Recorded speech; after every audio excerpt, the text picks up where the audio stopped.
And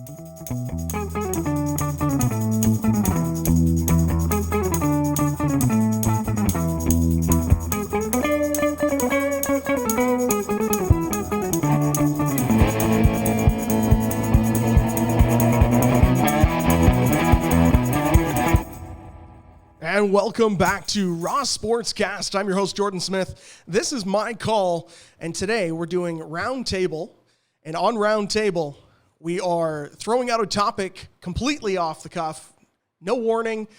Nobody really knows what we're going to talk about, and we're going to see what happens. We've got a couple of guests every episode. Today we're bringing in Scott Harrigan and Tanner Biggin, and we're going to talk, well, my topic, I'm going to bring in a little hockey, because that's kind of where I like to go. So here on Round Table, let's bring out our first topic and introduce our guests. First, Scott Harrigan and Tanner Biggin, welcome to the show. Thanks so much for coming back. Jordan, how you doing? Thanks for having us. And Tanner, I think we should start out with you. Okay. Good. This is a good one. Because this could get really good. Oh, great. I thought about it, and it's kind of true. But in sports, any sport in general, are we getting the best athletes or the richest athletes? Does that make sense? Yeah. Oh, well, that does make sense. Does that make sense? Yep. Are we getting the best or the richest? Okay, so Probably both, but the scandal that went on, right? If you watch that Netflix scandal with the college, with that, what's that chick's name from Full House, or Oh, yeah. Lori McLaughlin or whatever her name was? I don't think I've seen it. Well, what Scott's referring to is there was a lot of celebrities that were bribing these Ivy League schools to get their kids in on phony sports scholarships, so that way they their kid's an idiot, but they get into a good school because their parents have money. A Yale degree. So, yes, to answer your question. Now, are you asking in Canada? Around the world? I'm just talking about around the world in general, because that can go, and it can be sports specific, because as we know, hockey, to get your kid in that is very expensive. Yeah. However, basketball, soccer, what do you really need? A ball and some shoes? I think this is twofold. I think let's start with Canada first. So let's stick to our home country, and then we can expand, because I have two thoughts on this. So a rich kid, it's always been around. Rich kid, father coaching. There's been hockey teams here that I know where the kid is on the team because he makes a nice little donation to the team that's struggling with 80 fans. Yep. So, Yes. The more question is how many of these kids that are doing that, because they get exposed. Even their own players know that. Oh, yeah. Jesus It comes Christ. out, yeah. For sure it does, right? It's like, but what's the injuries? How many injuries do these... Like, you could say that the way to expose these is to say, are there more of these injuries over here? There's kids that just should not be at certain levels at certain times. Yeah, 100%. Right? Yep. Is that a rich kid? Is that any kid? How did that kid get on there? So are you more saying that they're as competitive as a poor of a poor family, but they're still good? So I see. Well, I'm also saying in the sense of, let's say a kid who's really good and is playing house in any sport, playing in a house league, not a rep league, right? Because the kid's really good, could be playing rep, but the parent just can't afford that rep, but the kid just wants to play, so they're having to play. There's got to be tons of kids out there that have that happen to them, that were good, but aren't going to get a exposure because their parents couldn't afford to play them in those higher. Well, let me put it to you this way. So if some pitcher in whatever third world country is throwing 96 miles an hour, doesn't have internet, Wi-Fi, barely a hut, and he's in the major leagues making millions of dollars, how did he get exposure? I think that's a sport-specific one there. That's why. No, but it happens in the major league all the time. But I think that is that's unique to certain sports. Baseball is a big one. That's why I wanted to do Canada and the world, because here's a local example. I played hockey. I wasn't very good. If boxing on ice was a thing, I'd be really good at it. But anyway, I had a player on my team who was infinitely better than everyone in the league. he should not have been playing at our level. He was immensely talented. I don't know the reason why he played house. All I know is after we aged out of midget, he's all of a sudden playing pro hockey at an incredibly high level in Europe. He never once played rep. He never played,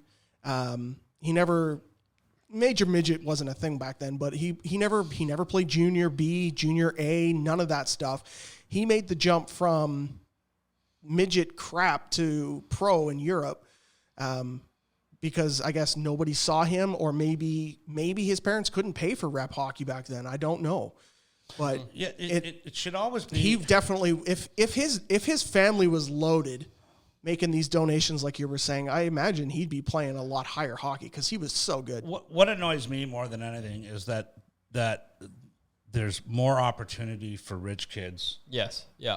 To get, but especially in a sport like hockey, the benefit of that yet. I've yet to see it. Well, no, other than them getting a scholarship. So you either want a scholarship or you want to make it to the NHL. At a certain point, or whatever sport, it doesn't matter, or major league. There's a time in a kid's life where they're like, I want to be a pro baseball player. This, 100%, that. yes. Oh, every kid does. And then it gets to, plan B, I better get a scholarship.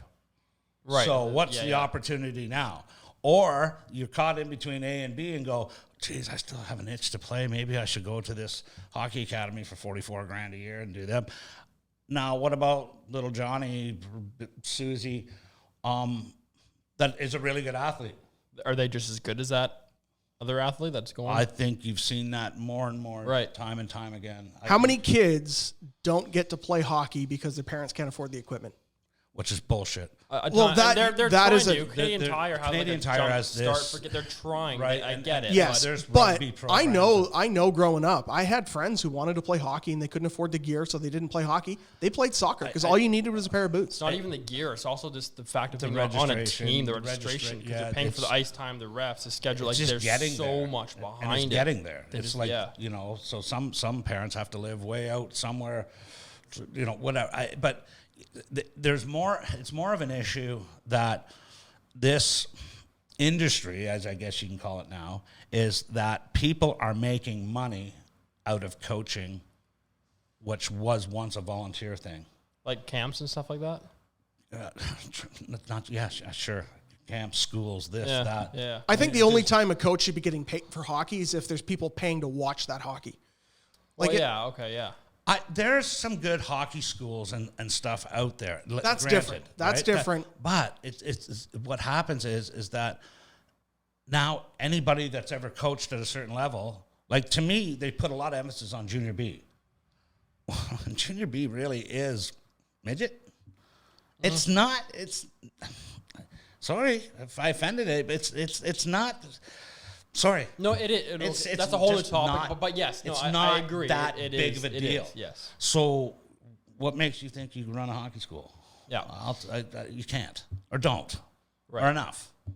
Right. But it's too. So there's lots of baseball. I guess that all of a sudden you want to start a school, unless you can show that you've sent tens of or 100 kids to scholarships and got scholarships. I interviewed Harry Shamhart the other day. Every kid that's come through his program since 2004 has graduated university, period. He doesn't have a hockey school. He raises money to put kids into school. And that's the UVic hockey program. That is the UVic. So, right. And it's only UVic in name. The school doesn't have anything to do with it. No, the school is they zero support. Yeah. Zero. It's a basketball school, right? And that's basketball, because of that. And soccer. Right? Yeah. I mean, I would like to think that if, say, I was a coach of a rep team, right, and there was a kid in a house league team who was really good and could easily be on my team, that the coach would find a way to help that kid's family out. To be like, look, you're really good. Do you want to play here? I'll help out with the payment if you know what I mean. Like, because who knows how that kid could develop all of a sudden, right? That split second change right there could change that kid's life instantly if he was serious about pursuing it, or just go quite far 100%. into it. Where does that money come from? Where does that money? You get a kid that's in house. Yeah.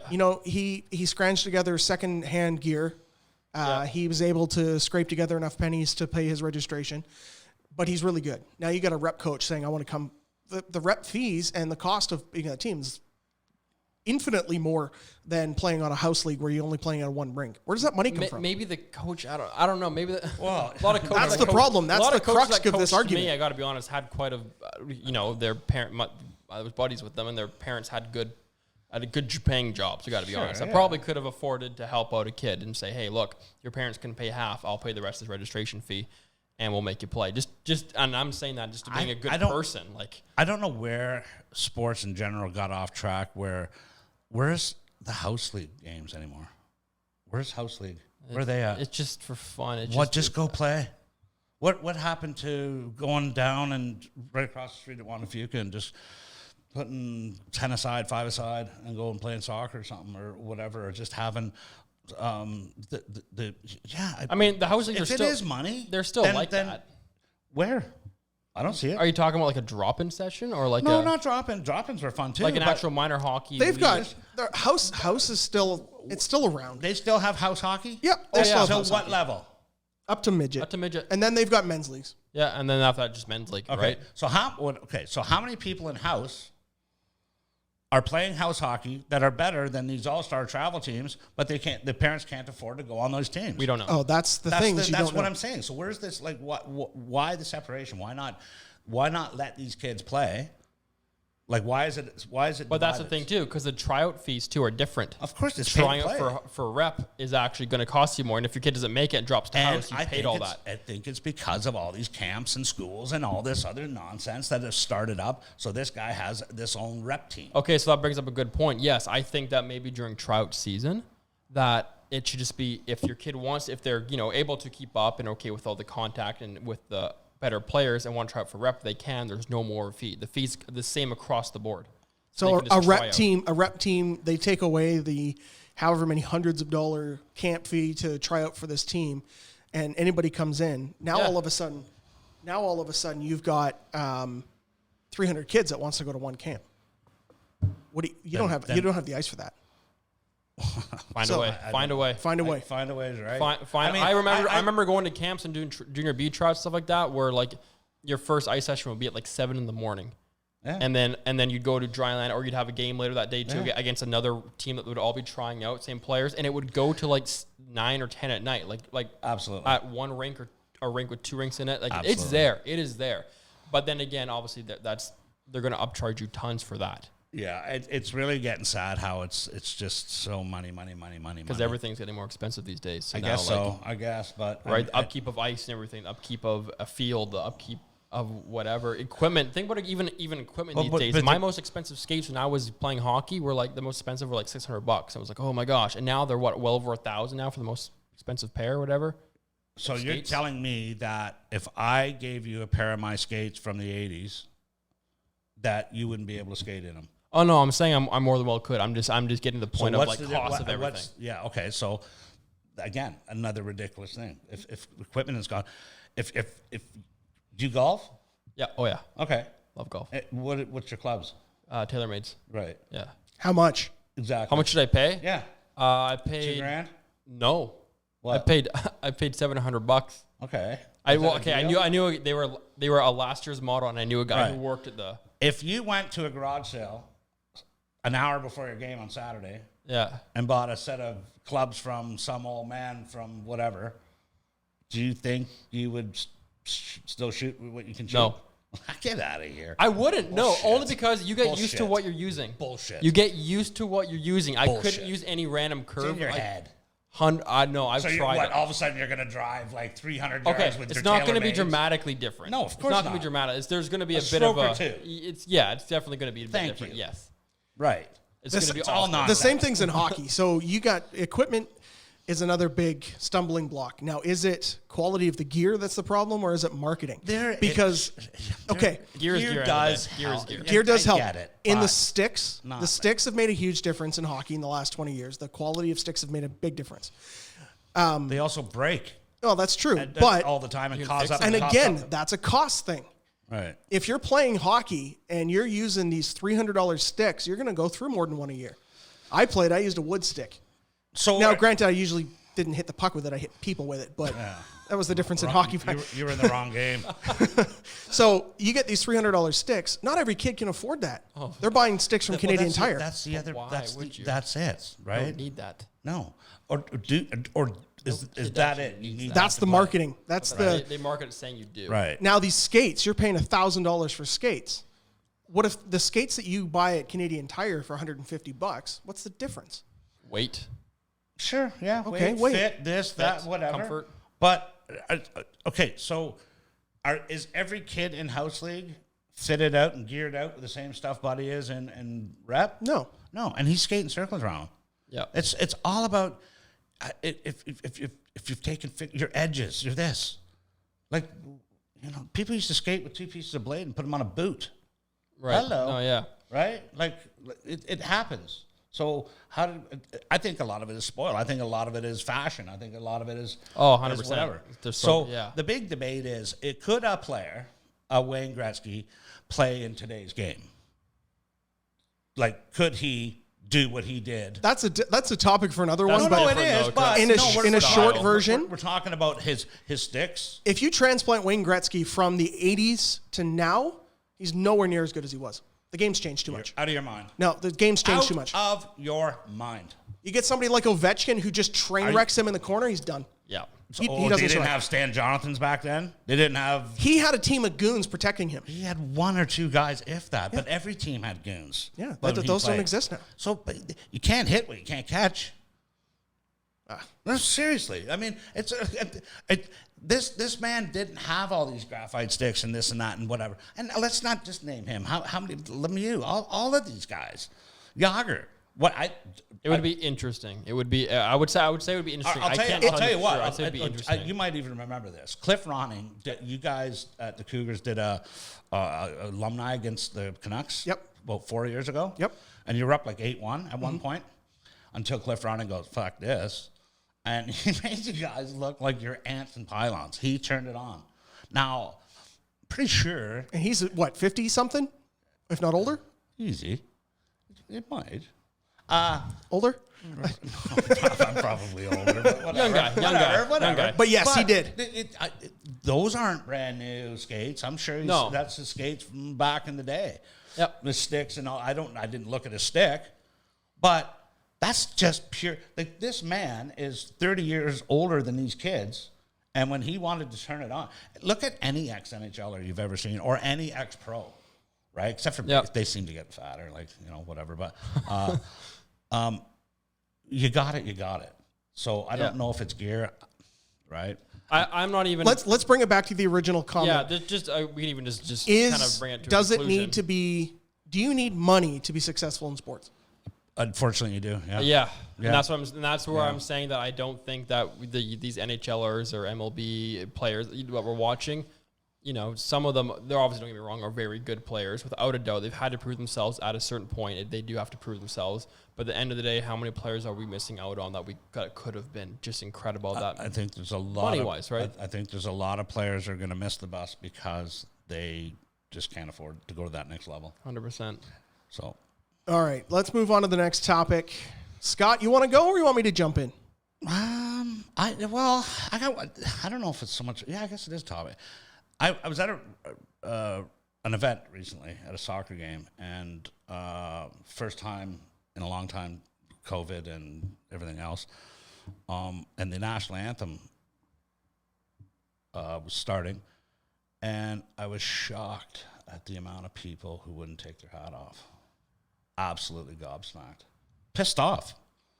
And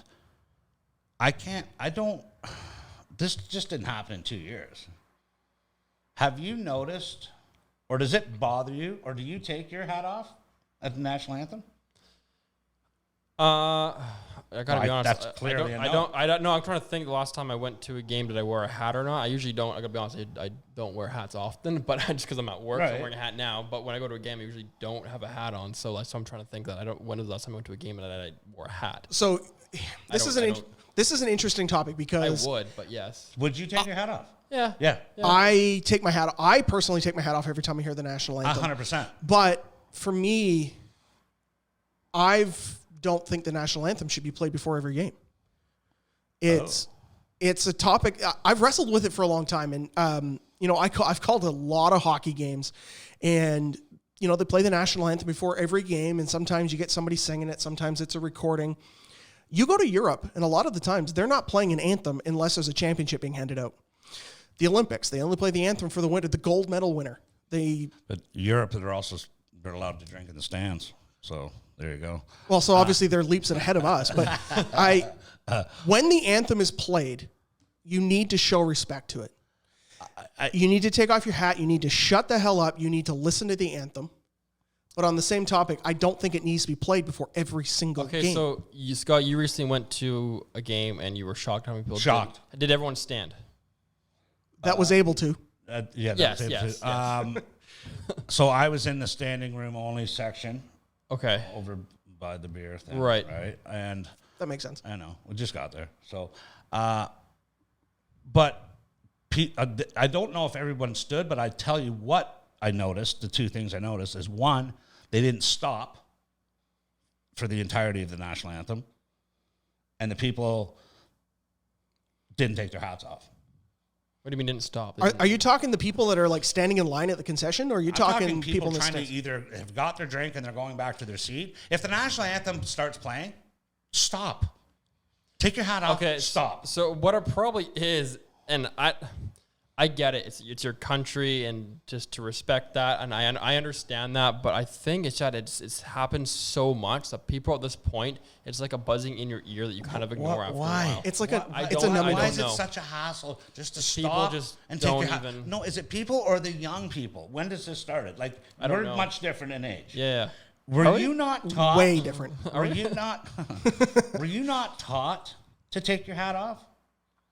Like, I don't know if I was taught. I just did. But I think if I didn't when I was a kid, some older guy would have said something to me. No, I do remember going to like NHL games with like my hockey teams. We were in Vancouver and stuff like that, and we'd all be like in a section, like up in the nosebleeds or whatever. And I do remember sometimes seeing that when we'd all stand up, the coach would, smack his kid with his hat, say, "Take your hat off," or tell the other kids on our team to say, "Hat off." And I don't think that's happening today. I don't think there's enough people reminding people. You're going to have to make me look, because I think everybody's going to have to look. You're going to make me pay attention more. So we had, I broadcasted a hockey game last week, and we do the anthem before every game. Of course. And I always make it a point of taking my hat off, even while I'm broadcasting. Now, on my broadcast, when the anthem's playing, we actually stop the broadcast for the anthem. Yes.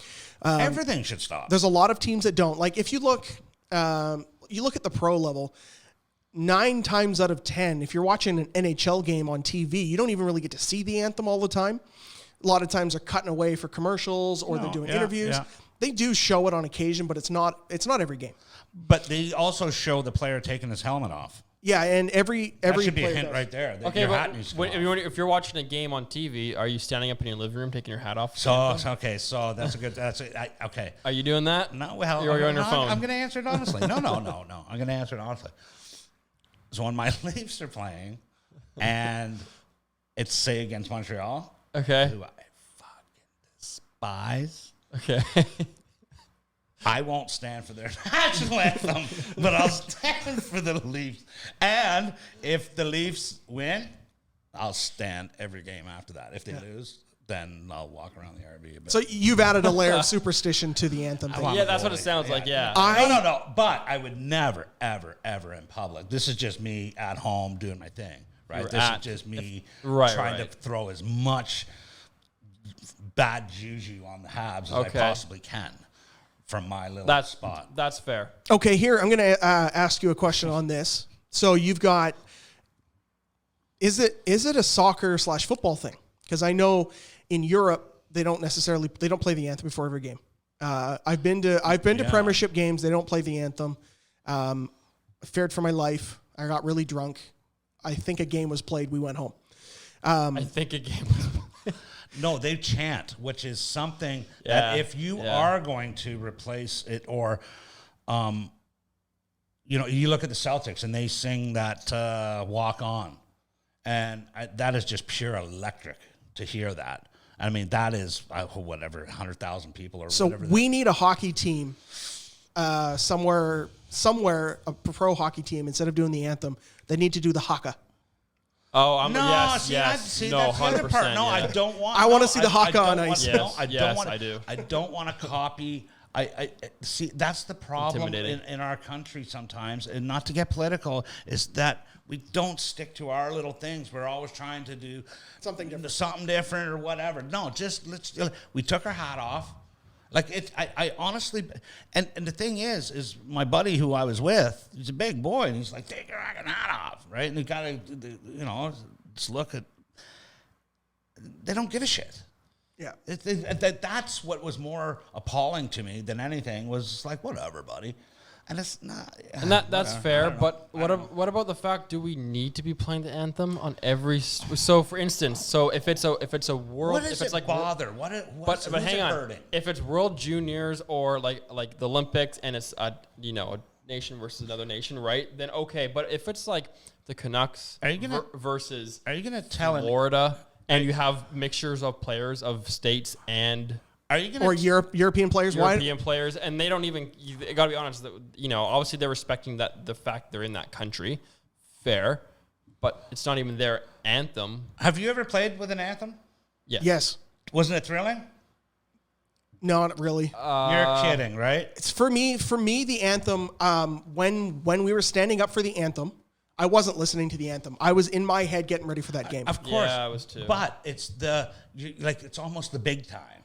You know what I mean? So having an 10-year-old kid line up with his teammates, take their helmets off or whatever and listening to Canadian anthem before their game starts, it's kind of big league. You had all these fans in the stands not taking their hats off, not paying true respect to the anthem. I agree with you there, not taking the hat off, maybe not listening, not walking around. That is disrespectful. But I think when every single sporting event, and we're in a sports community, there's a lot of people watching sports on a regular basis, every single sporting event has the anthem played for, I think they get numb to it and it loses its impact. That's what I'm saying, is that it loses. It should be played with red meaning. Lights? God forbid. Red lights have been around for Have you ever driven in Victoria? I wonder if we should stop at this fucking thing. Yeah. I think the anthem... Chance it. I think the anthem is kind of lost... Really? Lost its... Maybe that's what bugs me then. Because it shouldn't. Because the anthem, when it's played... You can't choose when you're going to cheer for Canada. No, and you know what? If it's a Canadian national anthem, stand, take your hat off, call it a day. I'm sorry that minute and a half ruined your night. Then it should be played with more meaning behind it, not just some soundbite at the beginning of a game. Because that's honestly what it's become. It's just they're playing at the beginning of every game. How did it get... It was the thing to look for. You go to Chicago Stadium... When they play with the organ, half the people that are there they cannot. If that didn't happen in Chicago, they would stay for another beer before they went to the game. They have to be there for the national anthem. But that anthem there has a shtick behind it. It's not the anthem itself; it's how they do it. It's how they present it. I understand that. And when you go to most of these games, you have a mediocre singer who butchers the words, or you have somebody playing a YouTube video. Who was They're that? Usually 8-10-year-olds, man. Who was that NBA? The NBA anthem, Fergie? Yeah. When Rosie when O'Donnell. Fergie did Imagine the anthem that. for the Oh, States. God. Just on an aside, Jack Black, best anthem performance ever. Yeah. Anyway, I love Jack Black. Yeah. if you're just playing a YouTube video of the anthem, some random recording just to play it for the sake of playing it, it loses its Sake of what? Sake of our country? No, just playing it just because you think you have to. It should have. Don't we have to? I don't think so. we? Do we? Where does it say that we have to? Nobody knows. We have no idea. Again, maybe as a traditionalist, a realist, watching sports my whole life, it's just a part of it. And you expect it, and you look forward to it, and you see the players singing or mouthing the words. That gets me. And it's just a pride thing, right? So where did all this this hurry up and get on with it, or this moving. Like, I guess I don't know if it wouldn't bother me so much if everything is around me isn't changing so much and drastic. Yeah. Like, it's like now this is gone too. Like, piss off. So I've never seen that level of disrespect that you started this conversation with. I've never personally seen that. It was appalling. And I don't know if it's something to do with the sport you were at, or if it was the fact that it was really hot out and people didn't want to take their hats off because it was 30 degrees outside, or I don't know what the specific was. Yeah, I don't know. Every hockey game I've been to has had the anthem played. Yep. Everybody takes their hat off. Do they stand? Yes. If they can. If they can. Yeah. Right. And I know with the Victoria Cougars specifically, please rise if you're able to and remove your That's hat. a new thing too. Yeah, well, and that's an inclusion thing, because right. we have fans that come 100%. To every single Cougars game that are in wheelchairs. Mm-hmm. And saying stand to them is kind of a dick move. You know, I just... it really is. Well, yeah, obviously. Yeah, that's why you say stand if you can. When I was at games, running around terrorizing the arenas or the field or this or that, at the concessions, even though no matter where I was, if I didn't stop when that national anthem, or I had a hat on... Yes, okay, yeah. I'm telling you, it wouldn't have been one of my parents. It would have been a parent or a adult, and that the ear would have went. I do remember that, and yes. There's kids just... And the parents aren't saying, Bobby, Susie, take your hat off. Yep. You just don't hear it anymore. You don't see it. And it's just one of those things I just wish they would keep and whatever, or at least put more effort into bringing back. And so it's just well known to do. At your game that you went to and saw this, did the public address announcer say, please rise, remove your hat? Did they say that? I don't. And know. okay, and the anthem to start. Now, no, because both teams lined up. It was the I would imagine the PFC game against Whitecaps. Oh, okay. So who's responsible for this? Is it the announcer? I think. Do you stop the anthem and have the announcer say, "Hey, you're responsible"? No, we're responsible for ourselves. Yes, it's not. We can't look at well, it's not my fault. Buddy didn't do it, so I'm not going to do it. No, it's too much of that shit.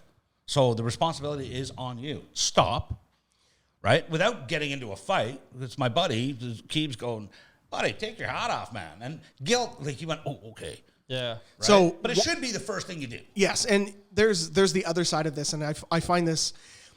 I've poked fun at him a few times. One of my peers in the play-by-play realm, Clay Cochran, he's the broadcaster for the Saanich Predators.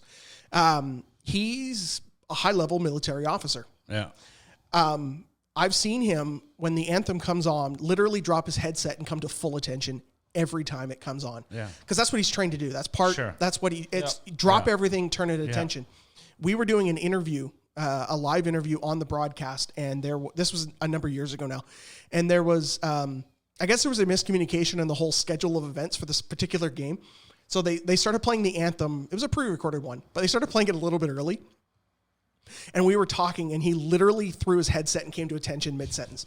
Wow. And I didn't know what was going on. He just kind of like went ramrod straight, and it was just like, holy crap. Oh, the anthem's on. Because nobody, there was no please rise for the national anthem or any of that kind of stuff. Somebody hit play by accident. I think if you're disrespecting the anthem in that way, that's wrong. But at the same time, I don't think it needs to be played at the beginning of every game. That's just my 2 cents. All right. Yeah. Done. All right, let's switch up. Next topic. Let's do the last one. I think this one will be a pretty easy one. This is something I was thinking about quite a bit in the past, but it came up recently. Suspensions in this situation, specifically hockey, but discipline in sports, I don't think is strong enough. And recently there was an incident in a hockey game where a player threw one of the worst head checks I've ever seen in my career. And it led to a pretty significant injury. And the initial suspension was just based on the penalty that was called on the ice. It was, I think he got 5 in a game for a check from behind, even though it was a head check, and he got 2 games. The suspension was then increased to 5 after video replay, et cetera, et cetera. 5 games, I think, is I think it's one of those things where that's what the rule book suggests for this particular situation, and that's, history, rule book, 5 games for that, a bad hit. That kid's out for months. The kid's hurt and he's gone for months. Why does the player who threw that hit get to come back before the kid who's hurt? Yeah, I see you're saying that you could almost take some player who's like a so-called goon or whatever on one team and take out their best player for I've seen that. All right, and then that goon is like, yeah, but I'll be back in another 5-6 games. And that's it. And that other player's done. All right. Real simple. And it's been going on for years. And yes, the rule book might say this, and this. However, it's the minute it's intent to injure, it's indefinite suspension. I'm going to put an asterisk on this situation, on this particular situation. I don't think it was intentional. I think it was stupid, but it wasn't intentional. So in order for this person to get, was it a charge? Yes, very much. Okay, so more than three steps? Yeah. Probably from the blue line, but yeah. From the blue line, and that's not intent.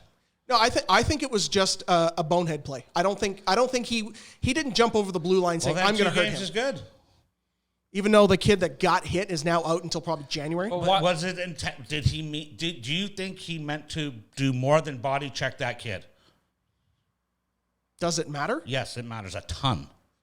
If it's just a hockey play and he hit him too hard, that player's 180 pounds, that guy's 250. No, this was a straight headshot. If it's a headshot, is that intent to injure? Or did he miss him? Did the guy duck? So that's for the refs to really decide. The rule books decide to you and give you an option of what discretion to take. But all that is moot if it's intent to injure. It doesn't have to be a headshot. Bobby Clark took somebody's losing it against Russia in 72 and broke the guy's fucking leg. Yeah. Right? 5 minutes for that? Please. Right? That's not hockey. How do you judge intent, though? You can't be inside that kid's head. Because you've seen so many hits. So the normal hit at that level is going to cause this. You could see it in the guys' eye. You could the chirping before, I'm going to kill you, I'm going to do this. All of that comes into play. Those refs that are on the ice have to have an awareness of what's going on around them. Just like a bouncer in a bar. Yeah. Right? He knows something's going to kick a prison guard. Oh, it's pretty quiet here today, boys. Uh-oh. There's a feel, there's a tone, there's an energy, there's all this other stuff. I sounded like a yoga guy there, didn't I? I'm not stretching for you, Scott. Oh, that's a stretch. You just know it. And as a player, you know it. As a coach, you know it. As a ref, you know it. You know if a player just did a step up on a player, just stopped and then just stood up to another player, or you see him skate across and jolt for that player specifically. You know if it's a stage fight, if it's this, if it's payback. All of these things, that are coming. It's the same thing. If there's a scrum in front of the net, and all of a sudden you see, there's 2 or 3 guys there, and the refs are there just breaking up and about to leave, and then a guy comes in from the blue line just to come in and target that one player. 100%. Because that's the opportunity. That's right there is an intent to payback. Injure. Yep. Right. That's intent. Yep. The minute it goes to intent, it's indefinite. Definite suspension. Does the suspension, do you say, so the kid you hurt is out 8 weeks, you're out 8 weeks? No. The indefinite is until there's an investigation. Mm-hmm. And not just by your league. By Hockey Canada, Rugby Canada, Tennis, whatever, right? I don't care what association. With the governing body has to look at that, talk to the player, go, hey there, temper boy. What was that all about? So there is no 2 games, you're back, and then we'll look at it. Yeah. Right? Let's find out how bad this person is injured first. Let's do an investigation. Let's find out if something's going on at home. Let's find out if there's drugs or alcohol. Let something is happening. But that's what you're going to have to do. So if a player throws a bad hit, a parent is intent to yell at a ref or to do there's all of these things. Like if you're just out there to cause shit at any level, whether you be this, then see it, beat it. So you get a kid who throws a bad hit, poor decision, hurts a kid seriously, 5 in a game for check from behind. You get 2 games. That kid's out 8 to 12 weeks. You think that's a fair trade? If the intent, no, what I'm saying, if the intent was to hit that kid from behind, even though there's a stop sign that says stop, even though the guy's back was turned. We all know the stop signs are pointless. The game's moving too fast. But anyway. Regardless of that, if the intent is to hurt, then my rule applies. See, but what they do, we got to take fighting out. If it's labeled as an intent, there's too much fighting, there's too many. No. They police that nonsense. So if the league is only going to give 2 games, I'll give you a prime example right now. Tom Wilson, Washington and New York that playoffs. Yeah. Mm-hmm. New York got ragdolled. I guarantee you, going into training camp, the Rangers have like 6 big dudes gonna kill Tom Wilson this year. Had they have suspended him 1 game, that brawl wouldn't have happened. Yeah. The league didn't get involved. Perros, I don't know what he's smoking. Yeah. Right? And he was supposed to be the tough guy. He was the tough guy. So that's the point. If you took fighting out because of concussions and this and that. Yeah. The hits that you're talking about, I don't know of a guy that got one punched and was out for 12 weeks. I don't know. I just don't. If it's an intent to injure and that player you injured is out for a certain amount of weeks, should the player who that was labeled as the intent to injure be also out until that player is back as well? No. It's to the investigation. If the investigation takes 4 days, then he's back in 4 days and he's found no. There's no timeline. I throw a hit. I want to hurt a kid. I'm intending to hurt that kid. I throw a nasty hit. I drop an elbow. Kid's out for 12 weeks because he's got a bad concussion. You're saying even though then the league looks into it, 5 games, 4 games, 3 games. No, that's not what I'm. That's the minimum. That's what the rule books. That's what you can do. Yeah. Right. And what I'm saying is it should be 12 games or 12 weeks. I'm saying it should be an investigation and find out, is there other issues? Is there anger issues? Are you getting abused at home? So I don't know what. But at the end of the day, there is no timeline. That guy's not going to come back even after 4 games. I don't think if there's any. I understand that's family stuff aside at home or whatnot. Anything going on, drugs and abuse or whatnot. Taking it out on someone else, I get it. You won't want to, but I don't think it's an excuse for any reason. Nothing is an excuse, but so my point is this, and if I'm not coming across, they take other things out instead of getting to the real issue. And the real issue is that intent. If you're intending to actually maim a kid, then there should be a guy on this team going, you and I are going to talk. That's all there is to it. That stops all that nonsense. And I can tell you in this situation that wasn't relevant because the whole game came to a crashing halt. But if you got that one guy who throws a bad hit, hurts a player, and then you got the other guy on the ice comes in and beats him up, and everybody's okay. I'm talking about serious injuries. So do you know the players and what they've done before? So my suggestion is to have the investigation. So now it's on record. And 4 years from now, if that same kid does this, oh shit, you did that in Victoria when you played here. What are you doing? What's wrong with you? Yeah. My argument but there is nothing. After a 2-game suspension, it's just he got 2 games. That's it. Doesn't go into Hockey Canada. Doesn't go to BC Hockey. Doesn't go anywhere. That's just the way it is. You got 2 games. It's on your VIJHL website. Great. Under suspensions, discipline. So there has to be some. If you're going to take, if you want fighting out of the game, then you have to take intent to injure out of the game. You can't allow these people to run around and do whatever they want because no fear of getting their head knocked off. Okay, so what you're saying, instead of the league getting involved and issuing longer suspensions for bad hits, the players should police it themselves. No, okay. So I think because I'm okay with that. That's the kind of player I was. Well, yeah. So no. I'm saying all I'm saying is 5 games for these types of hits is not enough. But the 5. It shouldn't stop at 5 games. No, I know. That's what I'm saying. It should be more. It shouldn't be even about the games. It's an indefinite suspension until they have an investigation. Yeah, but what does the investigation determine? Does he get 15 games? Yeah, it might be he never plays again. Yeah, it could very well be. It could be like if he blows his interview. Yeah, or he comes out. I hate the guy, or there was a thing at school, but you know what? You shouldn't play this game. You're gonna hurt. You're gone for the year, or you're out of this league. I know a couple of years ago we in the VI there was an interesting situation. I don't know the back. I'm not involved in the bureaucratic side of everything.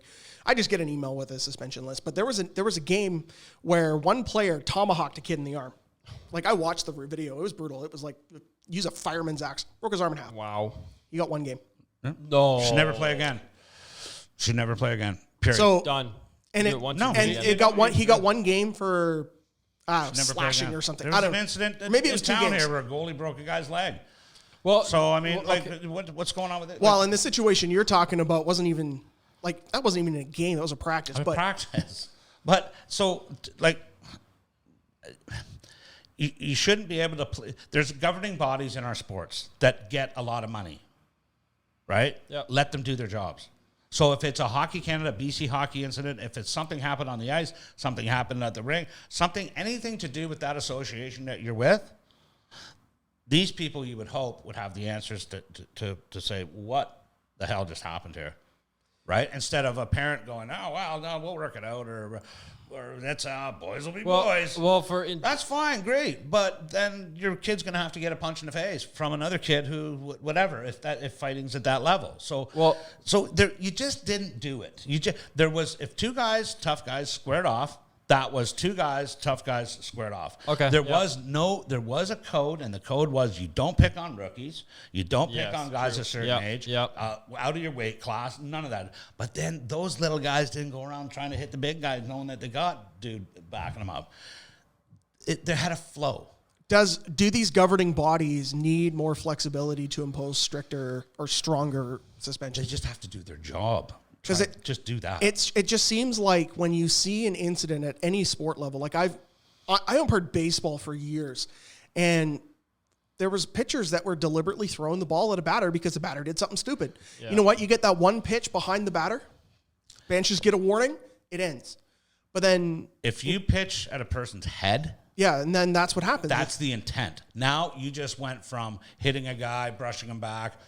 I umpired a couple of games where there was 2 teams. They played like 5 games in 3 days, and they hated each other to begin with. And at one point during one of these games, the pitcher threw a crazy fastball, hit the kid in the side of the head. Yeah. And I could see it was intentional right from the beginning. I mean, those plays are so good at that you know, MLB or right, like they're so good that there's no slippage at that point of a ball. I mean, maybe, but come on. And at that particular game, they're pretty good to know where to aim. 100%. I stood up. I knew it was intentional. I tossed the catcher because he's the one who made the call. I tossed the pitcher for throwing it, and I tossed the coach. Yeah. And I found out afterwards that the catcher didn't get any suspension. The pitcher got 1 game, and the coach got 2. So it seems like these leagues are not taking these deliberate injuries or... Like in the situation that started this conversation, I don't believe it was deliberate by any means. I just think it was dumb. And then 2 games are good.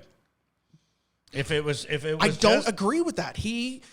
At this level, even at junior B, these players are good enough to know that they shouldn't be sprinting from the blue line. He made a stupid decision, and it hurt a player quite badly. The coaches are also, though, responsible for these players. If I'm a coach and I see that, and I go, that was pretty brutal, that was a dumb idea on what you just did there. And then the league comes back and says only 2 games. And I'm a coach going, you know what? The league said 2 games, but I'm going to sit him out more. Like that's a good point. A coach's responsibility is for his players and her players, however it works. Yeah. So if you have somebody, a loose cannon on your team, and you are going to allow that to happen or yep, exactly.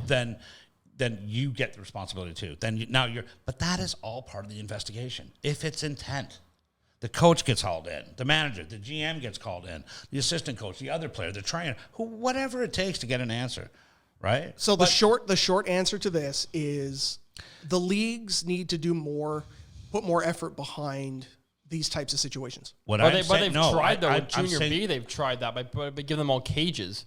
And haven't there been more that's a different. That's made things worse. I'm not saying the league. Exactly. I'm not saying the league. What I'm saying is the league can give the suspension whatever it deems fits under the guidelines and rules of that league. Yep. If it's 5 games, 5 games. 2 games, 2 games. You want to appeal it, fine. Go ahead. Go nuts. Fill your boots. The minute the player is injured and out a significant amount of time or any time, the governing body steps in That player is suspended indefinitely until an investigation. It's got fuck all to do with the league. It's the governing body. So at this point, Hockey Canada, BC Hockey, what have you, needs to step in. One of them at least has to step in and go, what happened here? You sit down, time out. You can't move. Yep. You get well. Whose responsibility is it to get that governing body involved? The governing body itself. Yeah. Well, that's whoever that is. No, it probably won't happen, right? They're good at collecting the money. They love it. You know, it's paying it up, right? Sopranos. All right, well, that just made me angrier than it was before I started this conversation. I don't know. But I mean, do your job. If a kid is hurt, then at least at the end of the day, look into it, please. Yeah, at the end of the day, there just should be an investigation. Right. But Write the a letter. refs should go Something. in there. Even the coaches have to hold accountability. You can't just be like, oh yeah, you he's a dumb can't player who sweep did that things under the rug. Exactly. Because it's just going to happen. Yep. Right? Now, here's the other thing. Should there lawsuits and this and that? Police involved. I'm one of those guys that keeps keeping in the... But if it is an incident where a stick cut or what, if it was intent, I don't know how I'd feel. If it was my kid, yeah, I'd want blood for sure. Mm-hmm. I'd want blood back, no doubt about it, 100%. I think that's a good place to wrap it up. Yeah, probably. Yeah, you got. There's your tagline. Pretty intense. Scott wants blood. No. All right. Well, I want to title of the podcast. Bloody Caesar, maybe. I want to thank Scott Harrigan, Tanner Biggin for joining me here on Round Table. This was very lively. Went a little longer than usual, but you know what? I think it was a good one. So check out Ross Sportscast on Instagram at Ross Sportscast. You can check me out, MyCall Podcast on Instagram as well. If you want to get involved, hit us up on our Instagram page. You send us a message. We can, I'm sure there's lots of room if you want to get involved beyond the round table, for example, or if you've got topics for us. Also, thank you to Howie's Car Corral and ISN Sports for making this all possible. Head over to our YouTube page, hit subscribe if you're listening, if you're watching. We also have it over on all of your podcast locations. So if you can't watch, throw it on in the car. And one more time, thanks, Scott. Thanks, Tanner. Thanks, Jordan. Thanks. Fun show. Thanks so much for watching. Until next time, you're watching Ross Sportscast here.